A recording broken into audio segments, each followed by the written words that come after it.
오늘 본문의 말씀을 통해 성도의 인생과 삶이란 주제로 말씀을 나누도록 하겠습니다.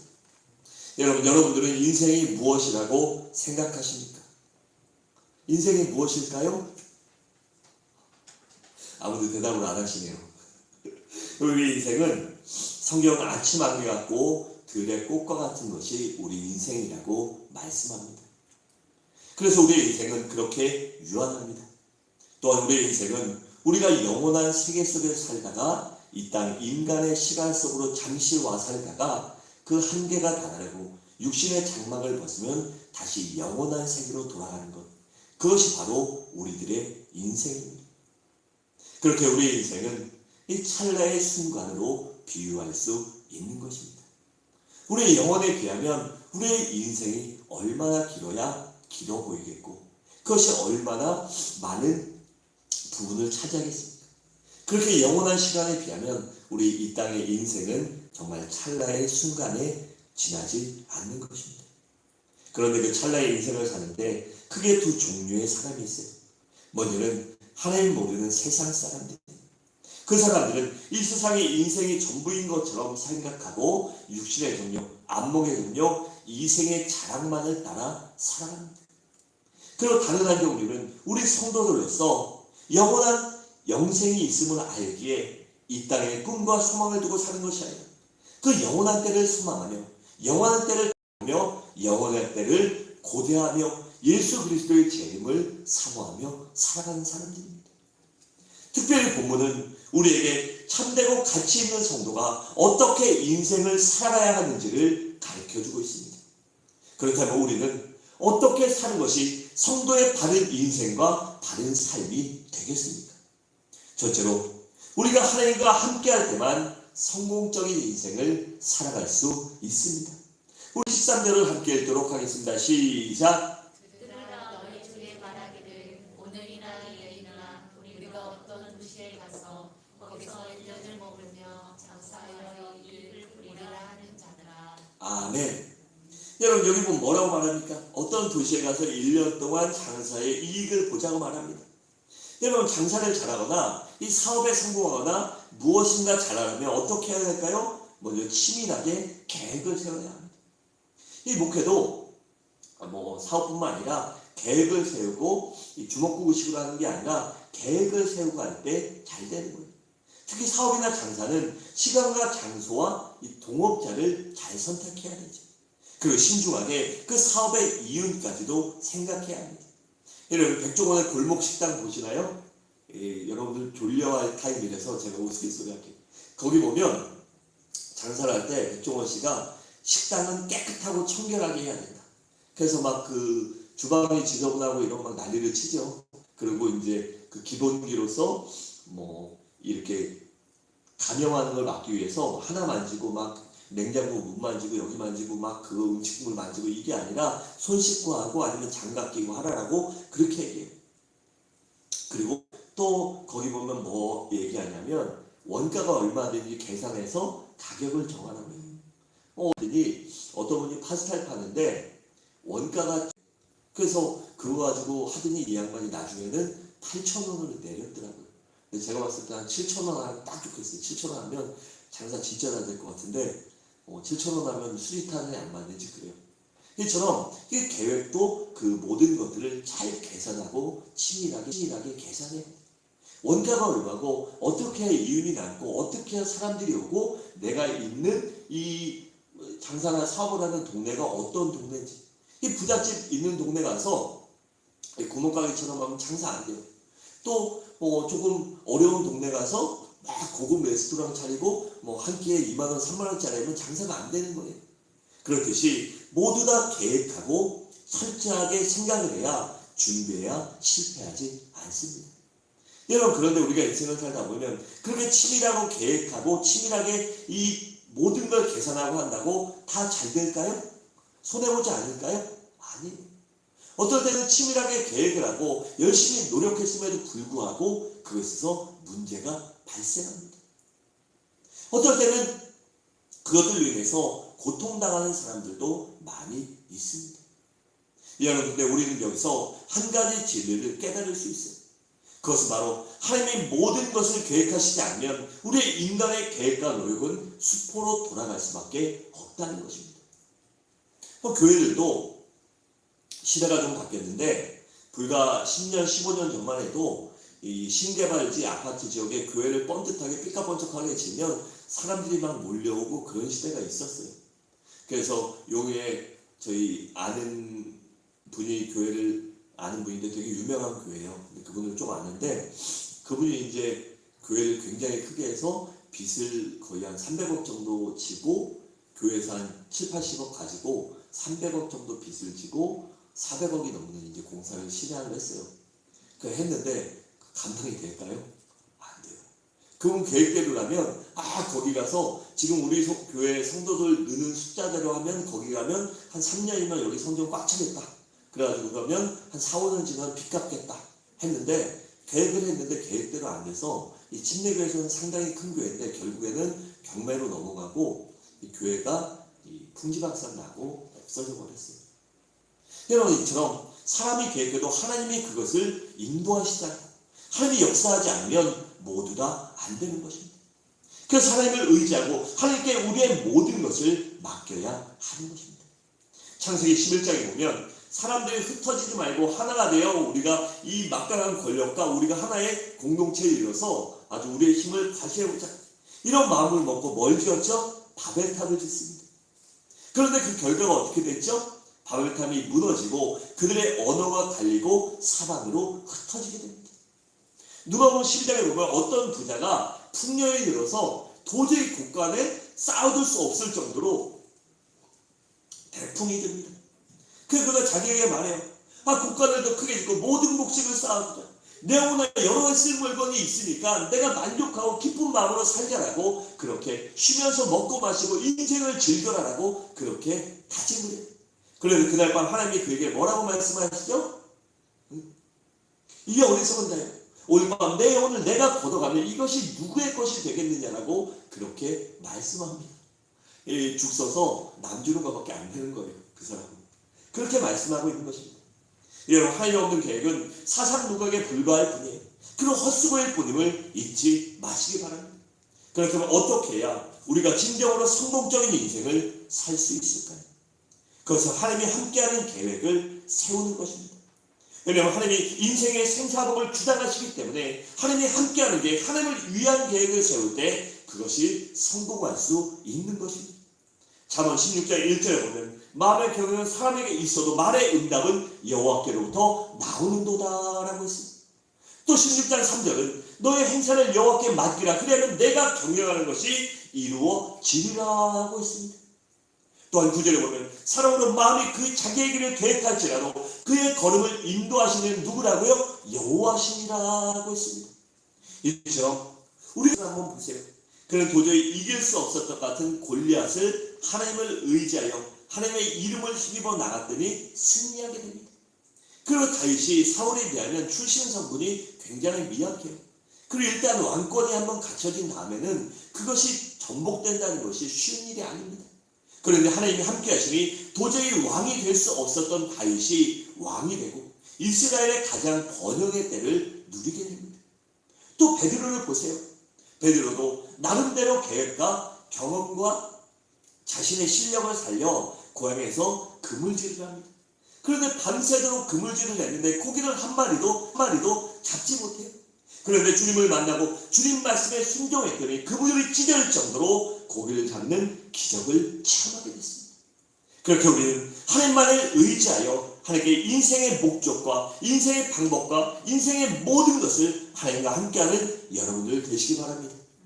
둘째로 하나님과 함께할 때만 영원한 삶을 살 수 있습니다. 14절에 보면 이렇게 말해요. 내 일을 너희가 알지 못하느냐? 너희 생명이 무엇이냐? 너희는 잠깐 보이다가 없어지는 아니면 돈일까요? 명예일까요? 아니에요. 내 생명입니다. 내 생명이 이 세상에서 가장 귀합니다. 그런데 그 사람의 수명이 얼마나 될까요? 성경에 보면 모세는 사람의 수명이 70이요 강건하면 80이라고 했습니다.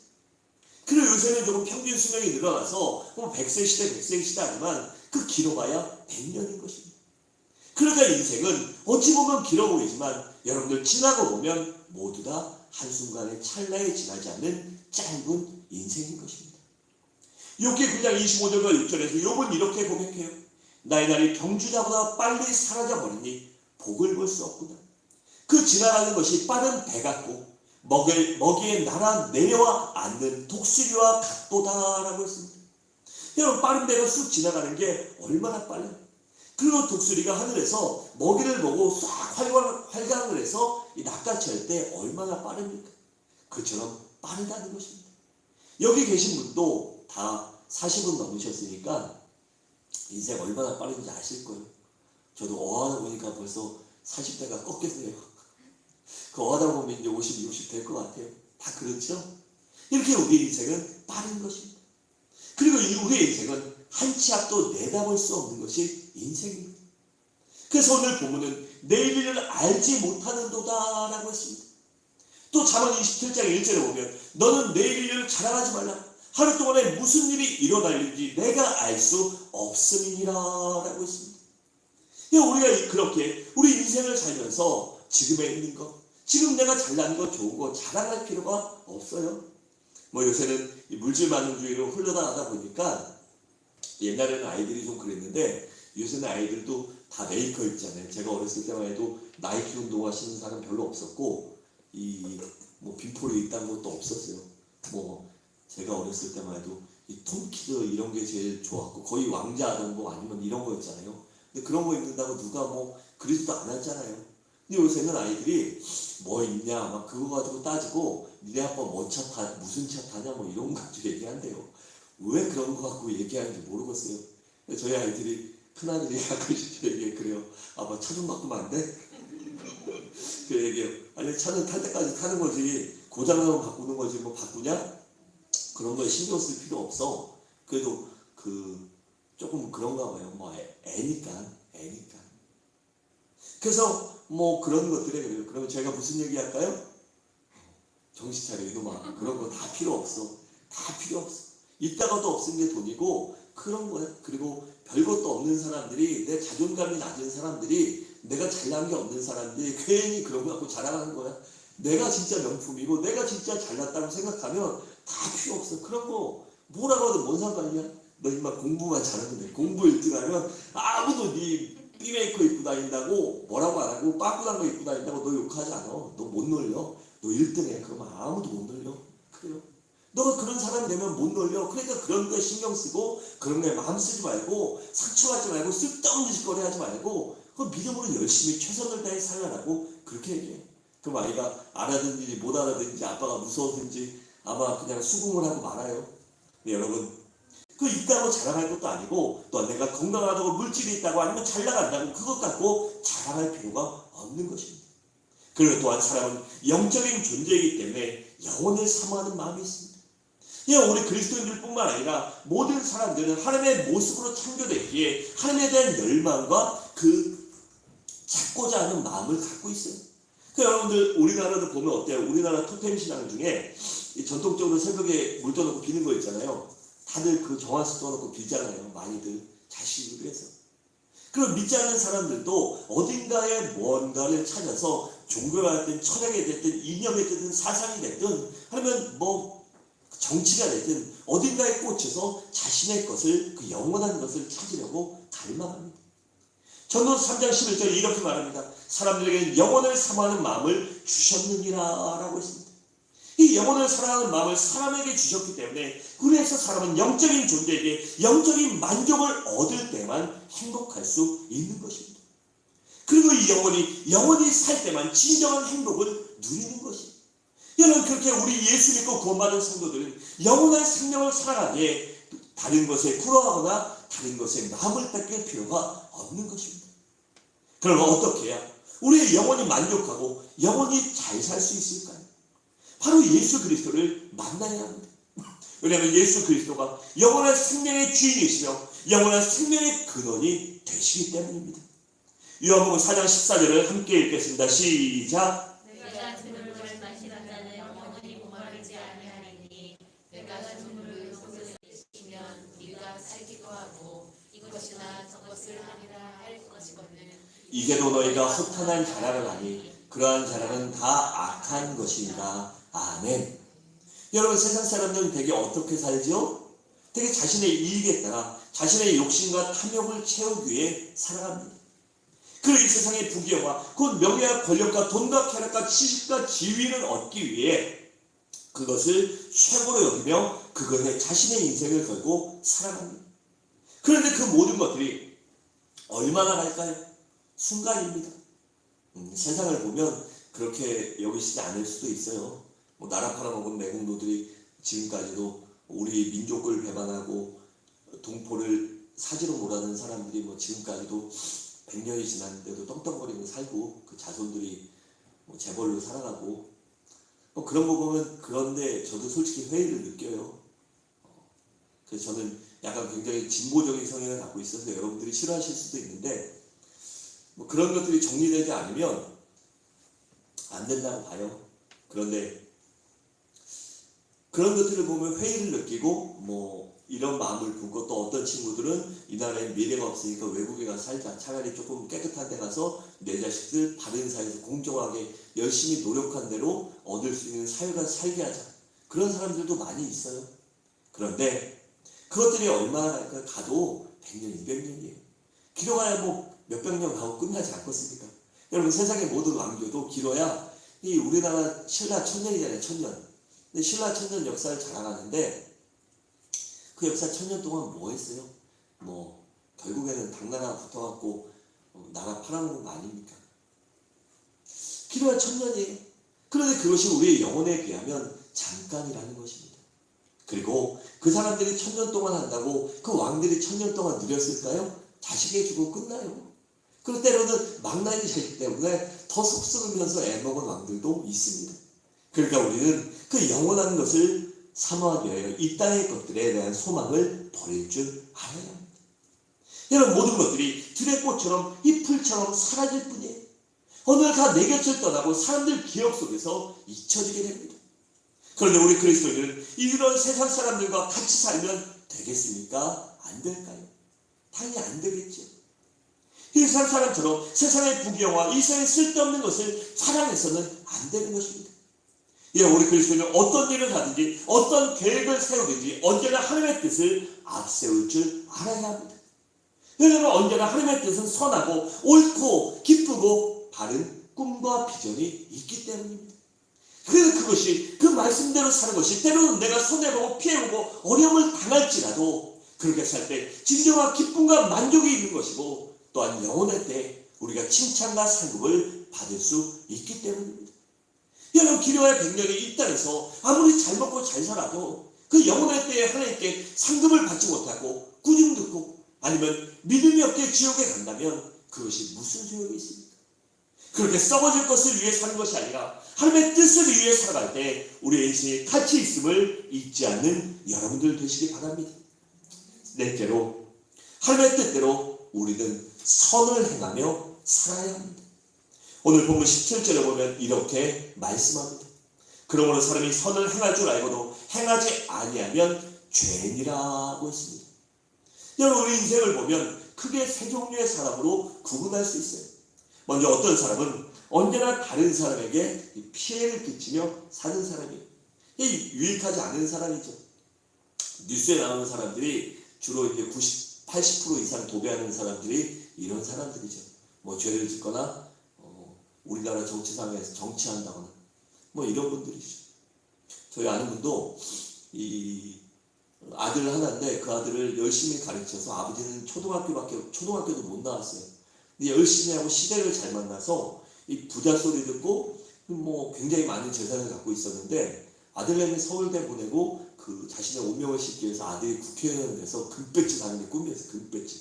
그런 아들을 금배지 달게 하기 위해서 열심히 노력했는데 그 아들이 3번을 떨어진 거예요. 연장 국회의원 3번을. 그러니까 12년을 떨어먹은 거죠. 근데 12년 떨어지면서 부모 갖고 있는 재산이 다 가압류 들어갔었어요. 가압류. 은행에 마지막에는. 근데 4번째 나왔을 때 그때 가압류 당하고 다 은행에 담보 갖고 2금융권, 3금융권 돈 다 빌릴 수 있는데 빌려다가 딱 선거를 했는데 4번째 다행히 됐어요. 근데 어떻게 됐을까요? 그 집도 1년 만에 다 가렸어요. 그 수없이 많은 빚을 1년 만에 싹 가렸어요. 그리고 4년 끝나니까 갑절에 부자가 되었더라고요. 여러분, 그것이 인생이에요. 그렇게 피해를 주며 사는 사람들이 있어요. 그걸 정직하게 벌어서 그렇게 될까요? 아니죠. 부정하게 썼으니까 부정하게 채운 것입니다. 그러면서 다른 사람에게 수없이 많은 피해를 끼쳤을 것입니다. 그럼 어떤 사람은 다른 사람에게 피해를 주지도 않고 나도 피해를 받지 않고 나 터치하지 마. 나도 그냥 내 마음대로 살고 니는 너, 나는 나. 우리 그렇게 각자 자유롭게 살자. 이런 사람들이 있어요. 즉 그런 사람들은 다른 사람을 도와주지도 않고 자기만을 위해 사는 사람입니다. 또 어떤 사람은 언제나 다른 사람을 섬기며 도와주는 사람입니다. 그렇다면 과연 여러분들은 어디에 속하십니까? 우리 그리스도인은 어떤 사람이 되어야 할까요? 마땅히 다른 사람에게 선을 베풀고 다른 사람을 도와주며 섬기는 사람이 되어야 할 것입니다. 왜냐하면 우리 주님께서 그렇게 사셨고 우리에게 그렇게 살라고 명령하셨기 때문입니다. 요한복음 13장 34절부터 35절을 함께 읽도록 하겠습니다. 시작. 새 명령을 너희에게 주니 서로 사랑하라. 내가 너희를 사랑한 것 같이 너희도 서로 사랑하라. 너희가 서로 사랑하면 이로써 모든 사람이 너희가 내 제자인 줄 알리라. 아멘. 이처럼 예수님께서 우리에게 명령하셨기에 우리는 사랑을 베풀며 섬기는 사람이 되어야 합니다. 또 디모데전서 6장 18절과 19절에 보면 이렇게 말해요. 선을 행하고 선한 사업을 많이 하고 나누어 주기를 좋아하며 너그러운 자가 되게 하라. 이것이 장래에 자기를 위하여 좋은 터를 쌓아 참된 생명을 취하는 것이니라고 했습니다. 이처럼 선을 행하고 다른 사람에게 나눠주고 베푸는 삶, 그것이 좋은 터를 쌓아 나에게 장래, 즉 우리의 마지막 때에 우리가 참된 생명, 영원한 생명 속에 기쁨을 얻게 된다는 것입니다. 여러분, 바라건대 우리 성도님들이 이렇게 다른 사람에게 베풀 수 있는 믿음의 사람이 되시기 바랍니다.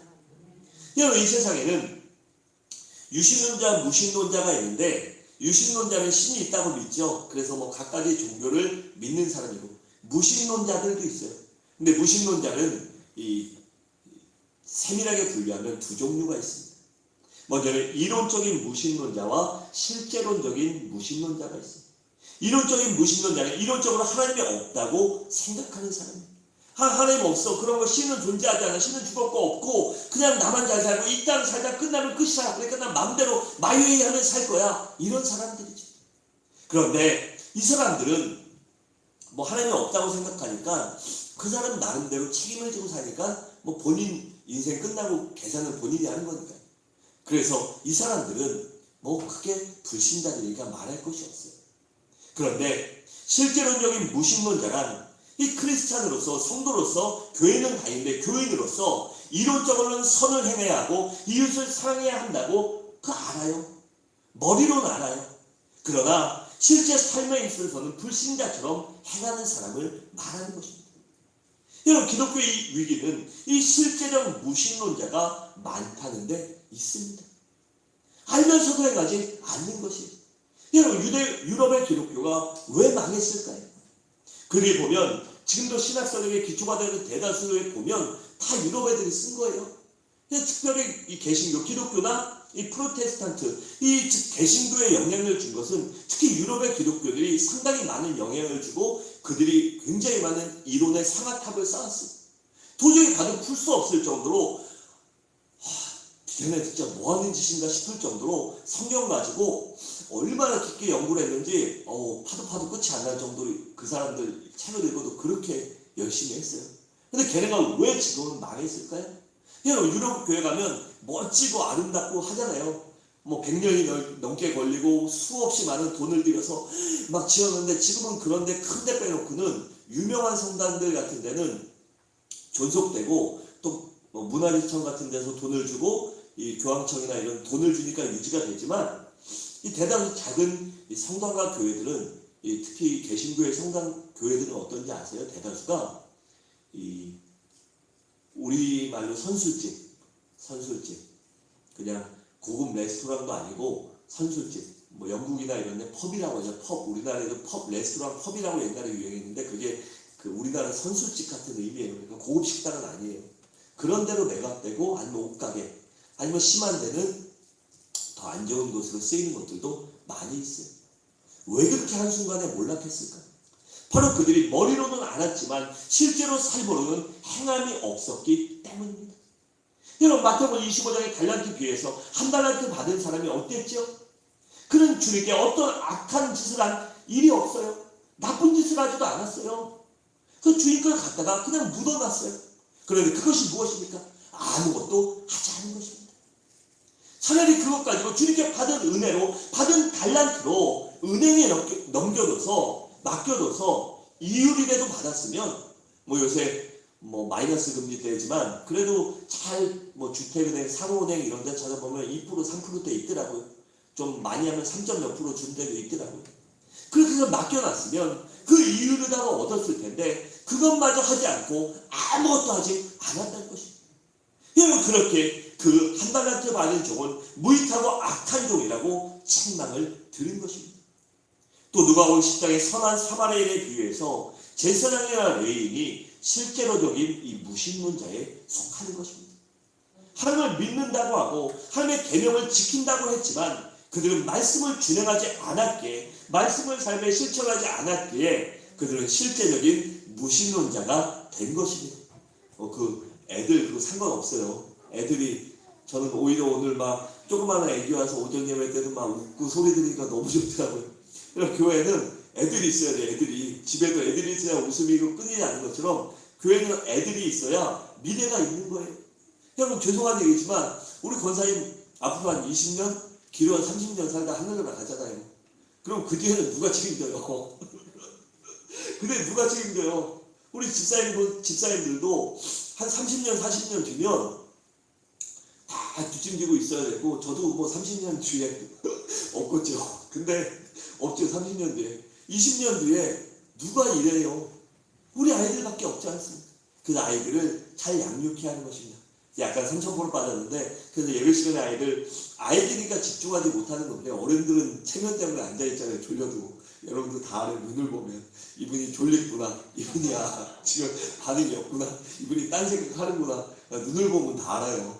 근데 아이들은 집중 못하니까 상관없어요. 그래서 저는 아이들이 어린 예배 같이 드리는 건 참 좋아요. 왜냐하면 아이들이 어린 예배 옛날에 생각해 보세요. 여러분들 어렸을 때 저도 어렸을 때 주일에 교회 가면 8시 반 이때 가서 아동부 예배 드리고 오전 예배 드리고 밥 먹고 하고 저녁 예배 가고 이랬거든요. 금요일에 가고 수요일에 가고 다 다녔어요. 근데 그러다 보니까 이 장령 예배에 적응이 되는데 요새는 아동부 예배 학생부 예배 해가지고 애들한테 맞춰주는 눈높이 교육한다 해가지고 그 놀이처럼 예배를 드려요. 그러니까 30분 예배 드리고 30분 공과 공부하고 근데 30분만 해도 그냥 집중하지 않고 그냥 파 이러다 끝나거든. 제가 볼 때는. 그러다 보니까 아이들이 어른 예배 오면 10분만 지나면 몸이 막 뒤틀려서 죽으려고 그래요. 죽으려고. 그러니까 작년 돼서 아이들이 청년 되고 그때 교회 와서 예배 드린다는 게 더 힘들어요.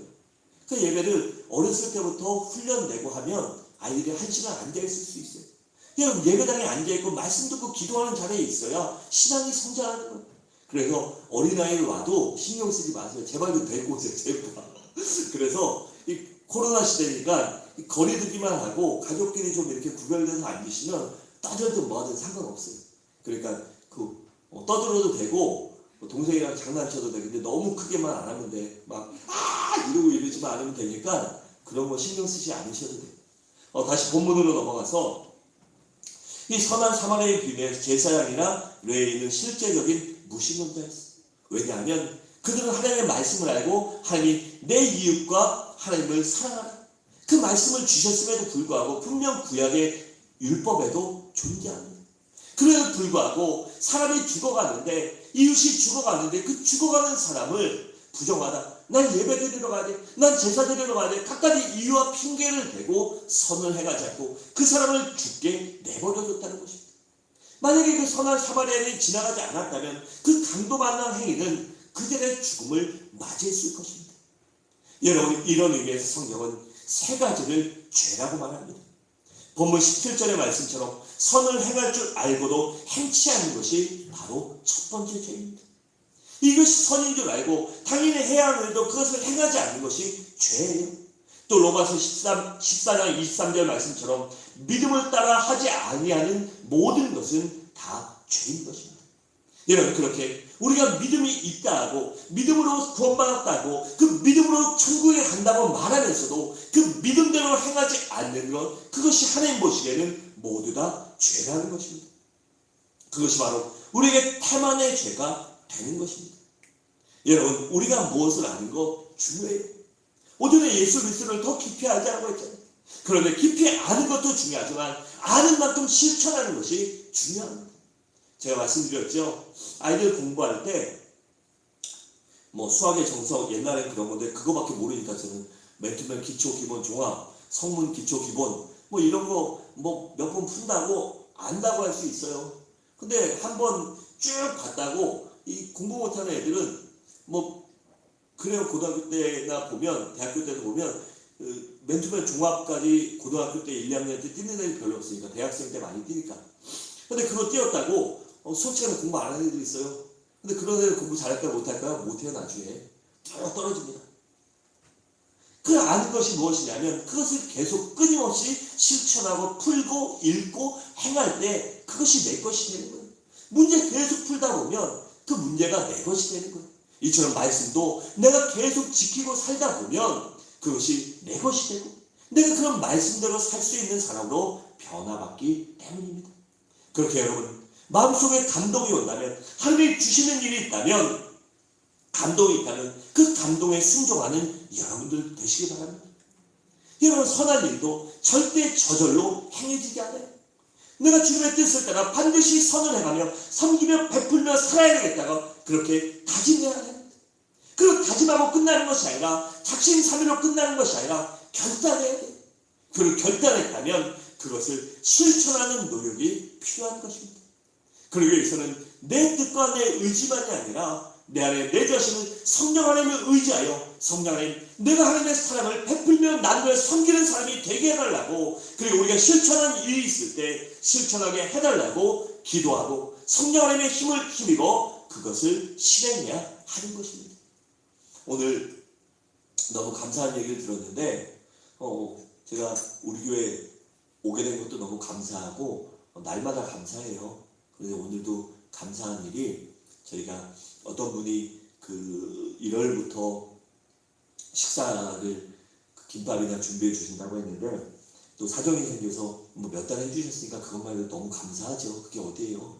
한 주도 못할 때도 있는데, 근데 그러다 보니까 주일 끝나고 김밥이나 뭐 이렇게 먹는 게 오후 예배가 있으니까는 교회 계시는 분들은 먹어야 되는데 그걸 또 어떤 분이 작정해 주시고 선교회에서 또 작정해서 결단해 주시고 이렇게 했다니까 너무 감사해요.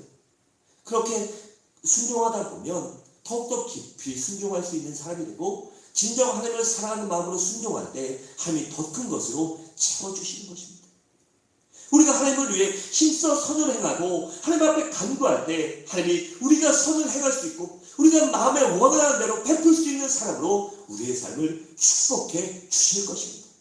그리고 선을 행하는 것이, 그렇게 선을 행할 때 그리스도인의 아름다운 인생을 살아가게 될 것입니다. 사랑하는 성도 여러분, 말씀을 마치겠습니다.